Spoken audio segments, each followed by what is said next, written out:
everyone. In just a second, I'm going to be introducing author Sweta Vikram, and we're going to be talking about her new book called Louisiana Catch. Now, this is her first novel in the U.S.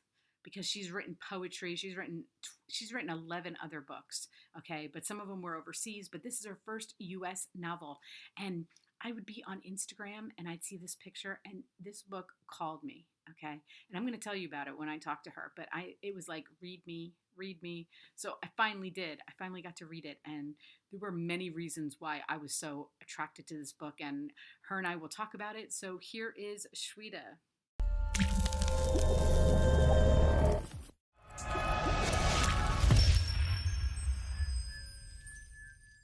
Hi, everyone. I am so excited to be speaking with author Sweta Vikram. And look there's her book, Louisiana Catch. I love the cover, and I loved this book, Sweta. Oh, what a great book. I think we could talk for a really, really long time, so I'm going to try not to talk too much and let you talk. But this was such an amazing book, and like I told you, I'd been seeing it all over Instagram. I swear it was calling me, and I know why, and I'm going to tell you why. But I mean, I just kept seeing it over, and it wasn't just you. I mean, everybody, all my book reviewing people are like, read this book, and then finally I'm like, okay, I'm going to read the book, okay? So I finally did, and I'm so happy I did, and I'm so happy to meet you. Oh, it is so nice to be here, Michelle. Thank you so much. And you really made my day. It's like pouring outside, and this is the warmest thing I've heard all day. I know. Thank you. And I'm so happy to hear that the book spoke to you. And I kind of get what you mean that, when a book calls out and we all have a different connection, Yes. it's not the same thing that speaks to different people. It's different things at all times. So whatever it is that spoke to you about this book, I'm just very humbled by it. Okay, well, first of all, I'm going to give my favorite quote. And this book, just for everyone out there, book has at least 10 quotes. I stopped it like at least 10 times to like highlight, okay? So I had to pick my favorite because we could just talk forever about 10 quotes, but we're not going to. So I just want to read, and then you'll see why this appealed to me.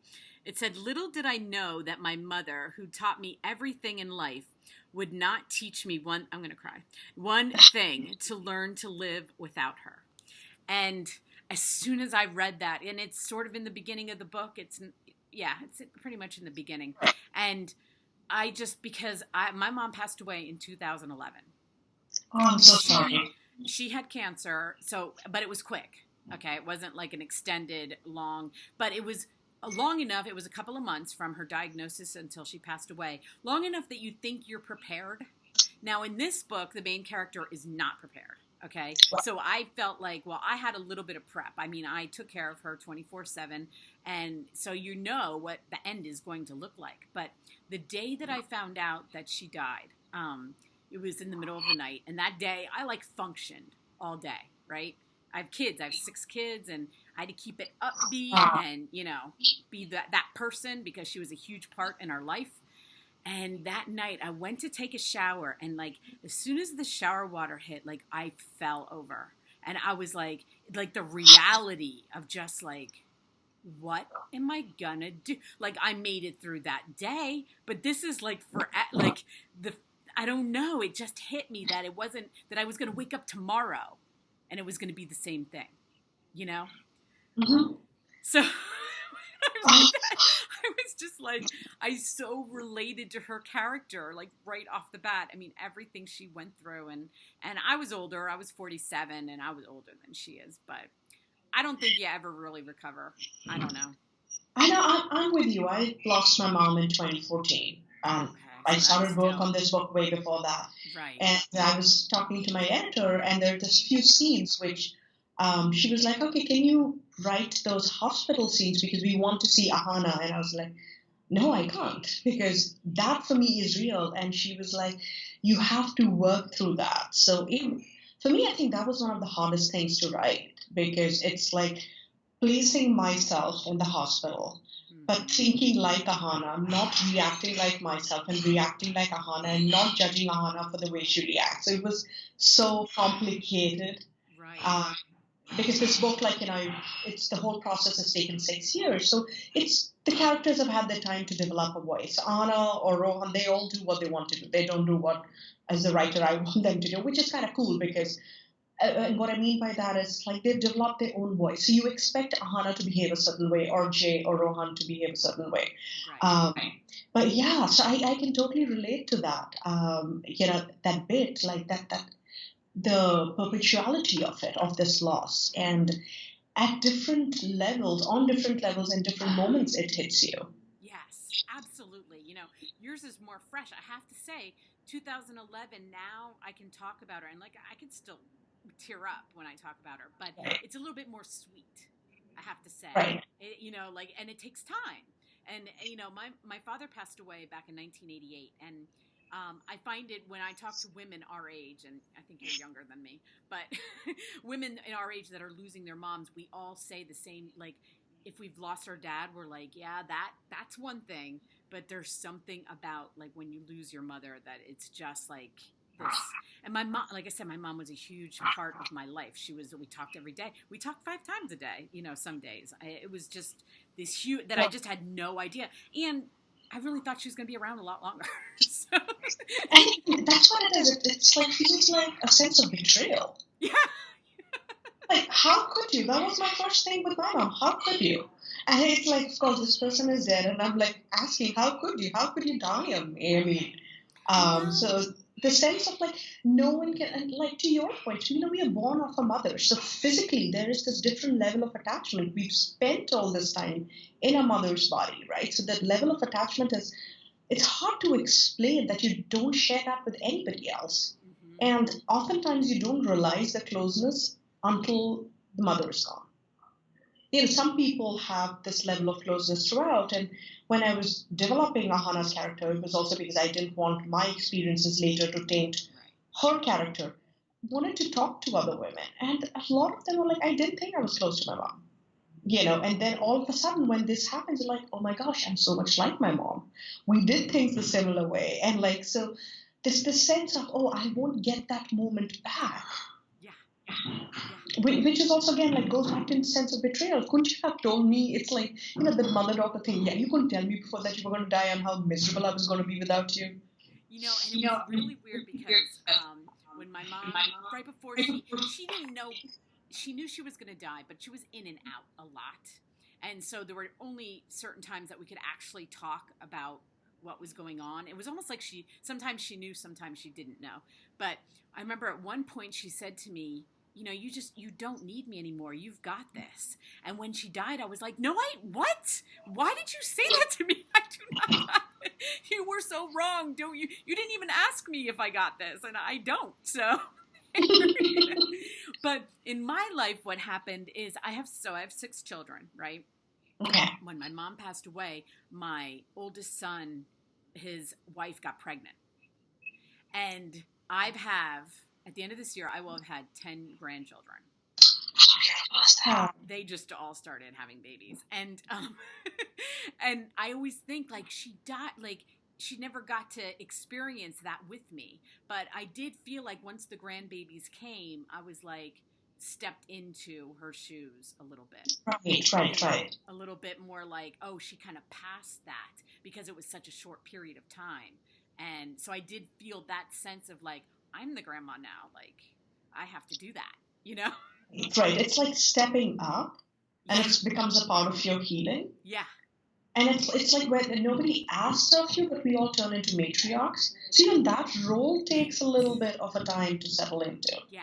I'm like the youngest in my family, and all of a sudden, overnight, I was like complete opposite of Ahana. Everything under control. This is what needs to be done. And I was like, who am I? Like at night, I would tell my husband, like, who have I become? But you pull strength from this place of sorrow because either you become an Ahana and you completely collapse, or you go the opposite way, which is find that strength and you try to preserve everything of that person left behind, be it emotionally or any which way. Yeah. Well, and then when I went on your website and I saw how cool you are, and I was so sweet. Thank you. I was like, because, you are a yoga, I don't know what you want to call it, like you're a yoga teacher? Or do you have So I'm a holistic health practitioner. In that, I have a company. It's named after my mom, actually. So my mom's name was Nimmi, which means eyelashes in Hindi. So Nimi Live, and yeah, so she was informally a healer. Like she could cook anybody into wellness. Like in that, like if someone was in the hospital, they would say, "Oh, Nimi, let her cook. The person will be fine."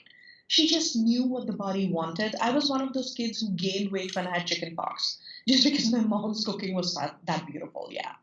So that's why I started the company in her honor, and because food was such a big part of, is still a very big part of our family. So Ayurveda is the ancient healing science, medical science. It's like 10,000 years old.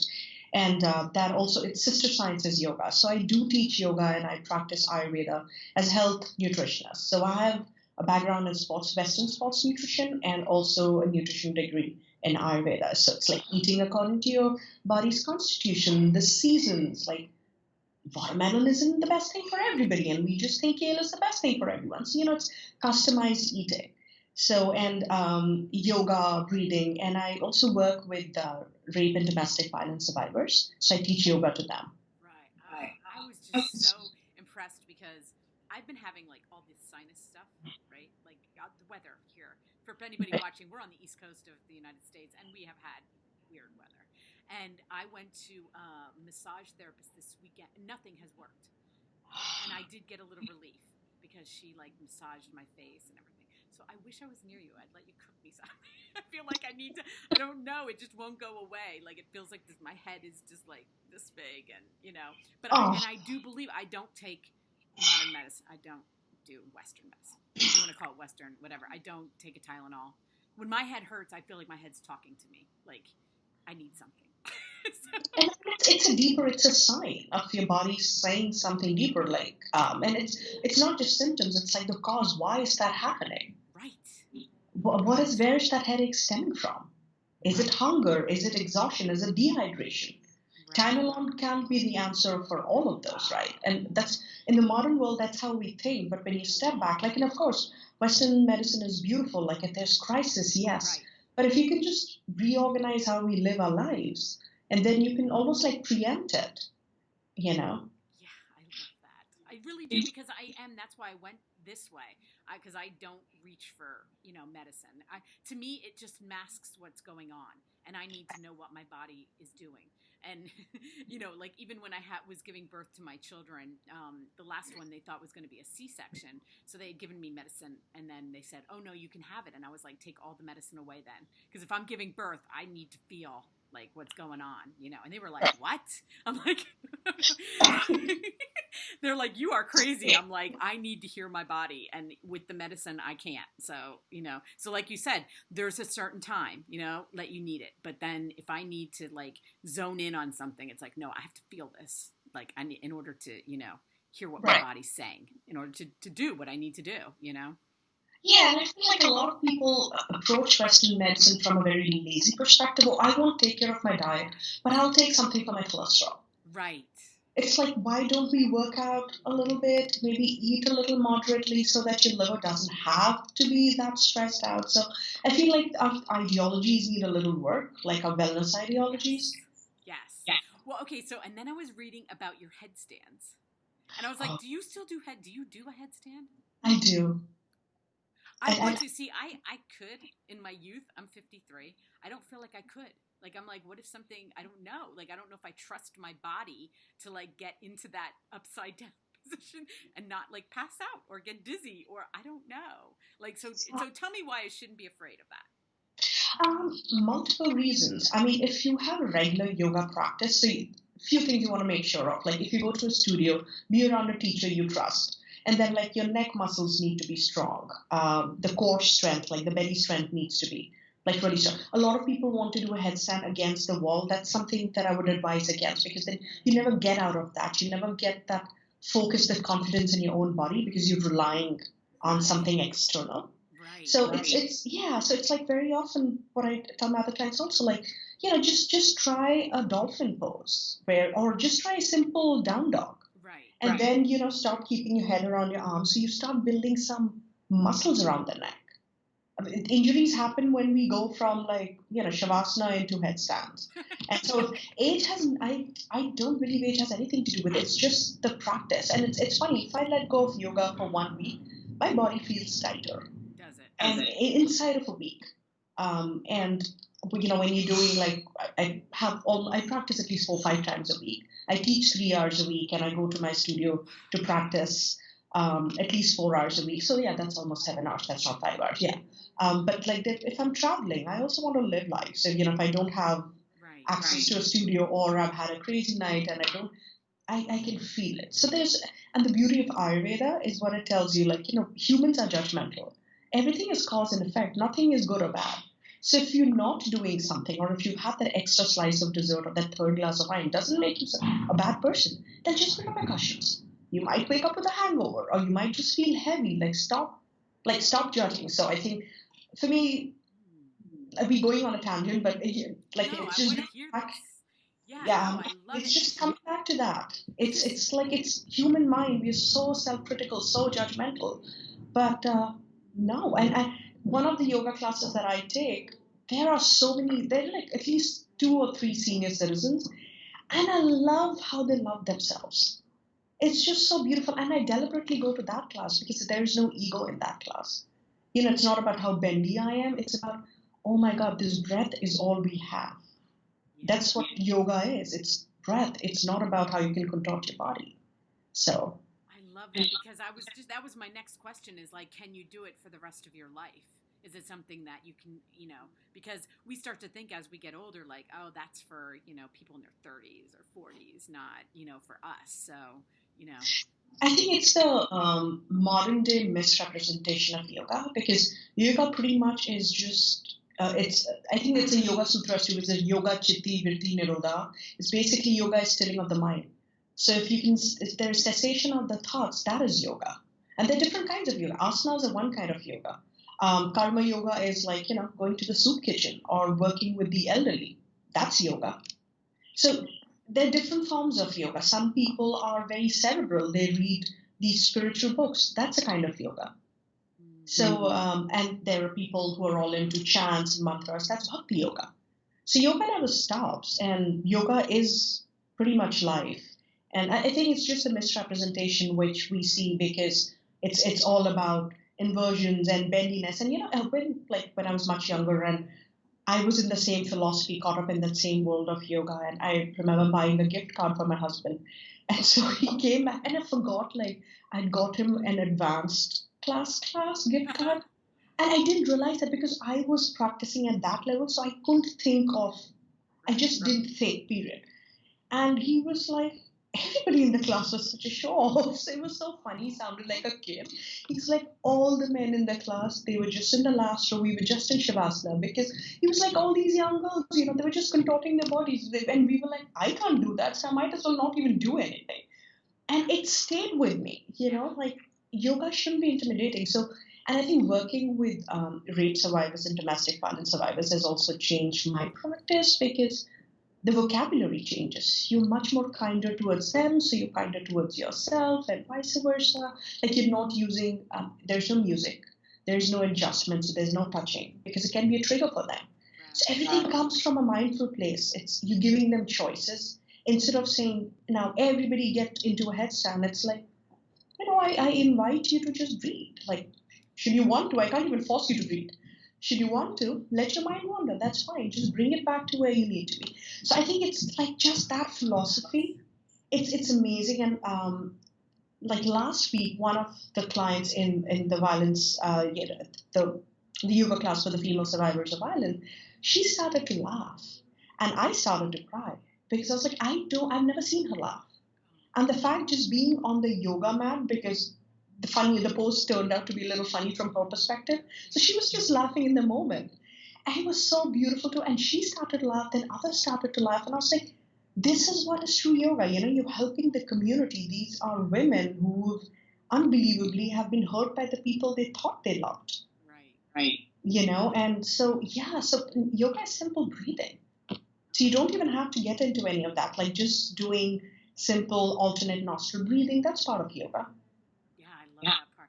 I mean, this book was so timely too. I mean, it came out at the beginning. Well, you know what? This is going to come out the day I put it out. I will post this because this comes out April 10th. I thought Yes, the week today. I just saw the date on there. I'm like, I can put this out on its release date.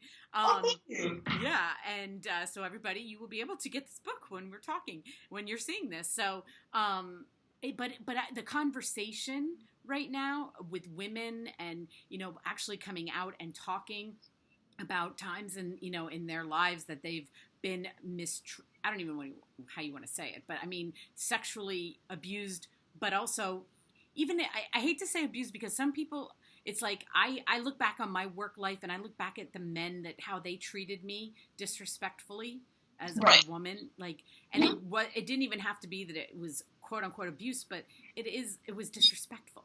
It was very, like talking down and then putting sex in it as a funny, as I can't stand that in the workplace. I really can't. And it's now being addressed in this world that, you can't talk like that in front of me. It's not funny, and no, absolutely with you.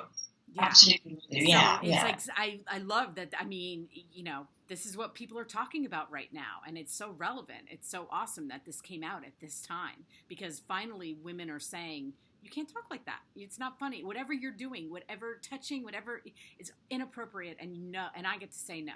I get to say no. Yeah. And also, like, we had this just earlier today. I was not arguing, but a little aggravated because someone said, but like somebody like Ahana, oh, that's not what violent survivors look like. And I'm like, how can you define? Can you define what a perpetrator looks like? They don't. They're sociopaths who walk amongst us. Everybody doesn't look like what the perception of a perpetrator is. It's the same thing with violent survivors. It's bigotry if you're thinking you can just put them in a socioeconomic strata. No. It goes all across different geographies, across different stratas, across different classes, everything. Because these are human beings and these are palpable stories. They just present it in a different way. Someone who doesn't know where the next meal will come from will deal with it in a different way versus someone like, Hana, who comes from a wealthy family. Just because she buys a Prada bag doesn't mean she's hurting any less on the inside. That's the norm for her. Which it's not the norm for me to go to a Prada store and pick up a handbag. It's a thing that I'll work towards and maybe get one, right? But just to stereotype, this is that's not how abuse survivors be. And I was like, that's so unfair to say abuse survivors should behave a certain way. Women need to be given their individuality, and not everybody should have to talk about it. If they don't want to talk about it, that's their choice. If they want to talk about it, that's their choice. It's literally the time to heal. So if people want to take it to the next level, hey, I've been hurt, I've been betrayed, but I want to heal, that's also their choice. Who are we to pigeonhole people what their suffering looks like? Right. And I loved how you had her dealing with like what I call, and I know this term is like very vague, but it's the narcissistic, because I know when I was young in the workplace, I didn't really, we didn't know that term for the men, but it's almost like they draw you in and it's like, I'm going to let you be in my inner circle. Right. You have the privilege of me talking about you. It was almost like, and then you thought, oh, well, he must, like what I do, or he must like my work because look at what he's saying to me. And then you step back, and that's what I found. I was like, oh, she did that so good, because you step back and you're like, no, that's not cool. And it goes back to the same thing that people are talking about a lot. Like, stop telling young girls that if a boy teases you or if he's mean, he likes you. No, that's not okay. That's no way of showing affection. Right. We're seeing these patterns of abuse, and we think it's cute just because they're 5 years old. No, it's not. Right. I love that. That is so perfect, because that's what we were told. It's like, oh, well, that's his way of showing it. It's like, okay, that's not a good way to show it. Then you start thinking that that's how you get shown that somebody likes you. I never even thought about it like that, but that's perfect. Yeah. And affection shouldn't have to be abusive. Right. And if someone comes from a place of vulnerability, we are all vulnerable on a daily basis. And depending on what you're vulnerable about and the space and life, we are open to different dangers, right? And so in someone's case, and I'm just thinking like not just Hannah, anybody else, like a younger woman, if these are the ideologies that you've grown up with, and you've grown, what if those are the only kind of men that you're attracted to because you've been told that kind of attention is the affection kind of attention. So it's like these conversations are so detrimental. So I feel like these ideologies have to change at home. Like these small conversations need to be big. Like Yes. saying a no, like when the kids are 3, 4, 2, whenever they really start to Right. realize. Yes. And I do you have daughters? Mm, Yeah, I have two daughters. okay. And, and I always tried to keep that conversation really like, you know, it wasn't as relevant as it is now, but I'm really glad that we had the conversations that we did have back then, as they Right. started to become women and work in atmospheres. And I would say, they would say something about some guys and I'd be like, no, I don't care. Well, he's my boss. I don't care if he's your boss. He doesn't get to talk to you like that. Like you have to stop it right there, because you Right. don't want them to think that's normal or it's allowed. Because then you start to think any man that says that stuff to you, it's like, oh, well, that's how men are. My mom used to always have that saying, that's how men are. But that's how men, because her generation and what her mom said, that's how men are. So Right. it's like, but we don't have to say that anymore. Absolutely. And it's generational, it's changing. So hopefully by the time and the whole point with the whole Me Too movement now is women feel like there's a sense of community, even in the stuff like I am not alone. And there's also like a lot of shame attached, not just to what has happened, but also talking about it because I know a lot of women who've been told like you're the troublemaker, you always like to talk about things like these. So you end up feeling very alone, and like there's this sense of isolation. Being a survivor is isolating enough emotionally, and then you're constantly told why you, why not the others. Right. So I think like a movement like this just makes you realize no, it's not okay. I am not going to explain why this is not okay. It's just not okay. Right. And that's another thing, not having to explain yourself. Yeah, I have to share a cool story if you have a moment. So, my dad, I shared something about Me Too, and it had nothing to do with me. I mean, I'm not a survivor, but I've always been trying to be the voice for others. And it shared something about Me Too. My brother lives in Singapore. So, my dad was visiting him then, and then I went to India and I saw my dad. So he was like, I saw your post, and I didn't know what this Me Too movement was. And my dad is very active Rotarian, so he's very much into social change and everything. And he was like, so I Googled it, and I'm very proud of you. You should be doing this. And so he had a little clip of all these women in Singapore who were speaking out against what this had happened and like part of the Me Too movement. And he actually had saved like a newspaper clipping for me. And he was like, the days you feel I can't, read this and realize why women want your help and you should be speaking out. And I think that was just such a beautiful moment. And my dad is 72. So, like people, like change is happening. We just have to have more conversations. And social media is great for that. It's bridging generational gaps and, allowing people to really come close in a very healthy sort of way, should we choose to. Yes. Yeah, I love that. And that's why this book, everyone, go get this book. You're going to be able to get it today because it's going to be up there on Amazon and I'm going to have the link to it. So all you have to do is press it. But I loved Ahana's story. I loved her so much. I really, really loved her. And this is, just so everybody knows, this is your 12th book. Even though it's your first book here in the U.S., you've been writing a long time. And it's my first U.S. novel. Like my poetry books have come here. Oh, okay. All right. So it's your first U.S. novel. So when I looked, I was like, because somewhere I saw like debut novel, and then I went on your website. I'm like, oh, okay, well, it could be her debut novel, but she's written a lot. So, Yeah. Do you have, I know like you're doing the press for this one now, but what do you have coming up? Do you have another one in mind? So I am going to take the time to enjoy Louisiana Cash for a little bit and then start. Like, so the immediate thing was, oh, I should start work on a new book. But then I was like, you know what? I want to see their journey. I've been on the back end creating their lives. I want to share and engage with people. So, there's a draft of a story in my head for the new novel, but I literally have had this and you'll get this as a writer. Like, no, wait, you'll get your turn. Not now. Until summer, we're going to enjoy Louisiana Catch. And it's been and spend time with friends and family and just enjoy The being moment. in the moment and Yeah. see where the book takes them. Oh, that's awesome. Show everybody that cover again because I want them to see it. And I like seeing it because I don't only got to see it. Look at that. That is so cool. I've spent some time in Louisiana. And everybody, when you're reading this book, you're going to want to go get beignets because I was like, I haven't been there in 2 years. I'm like, I need to go to Cafe Du Monde and get Oh man.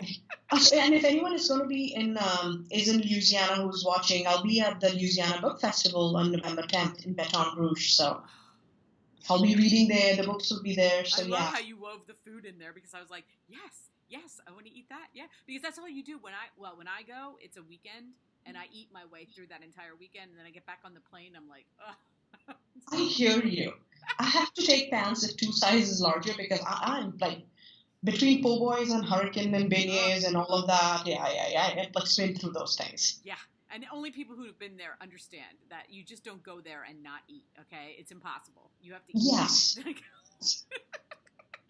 So I love that the book was set there and that you brought that into it. But I wish you the best book release day ever today. Thank you so And much. I'm Thank you telling so you, much, this book Michelle. is out there. That everybody's saying read it, and that must make you so happy that people are It's saying, been very humbling because you put in all the work and we really don't know what's going to happen. So for me, I think more than anything, it's just important that if it touches someone's life, if someone finds anybody who's reading the book, they feel like, oh, that was a part of me. It makes it human, and that's the most important thing to me. Like the book became human. yes, it did. Well, thank you so much, Sweta. It was really fun meeting you, and I hope we continue to Likewise. talk. I feel like I know you now, and so I'm not going to say goodbye. We will Grateful. say talk later. How about that? Yes, I would love that. Okay. And take good care of yourself, like with this weather, Oh, especially. yeah. Thank you very much. Like I said, all of her links will be under there. You can find her, you can find the book, and we will talk soon, okay? Take care. Thank you Okay. so much, Michelle. Bye. Thanks. Bye bye.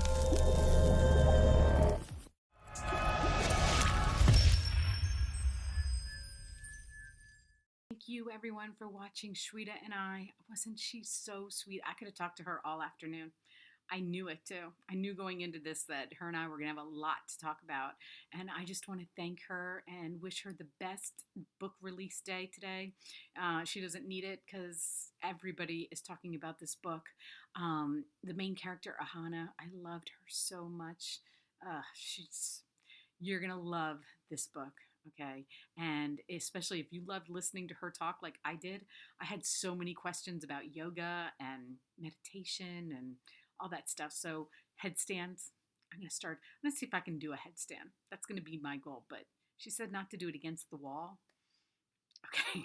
Then we just have to pray I don't fall over. So, anyway, thank you, Shweta. All of her links will be listed below here, along with the link right to her book. Go read it, Louisiana Catch.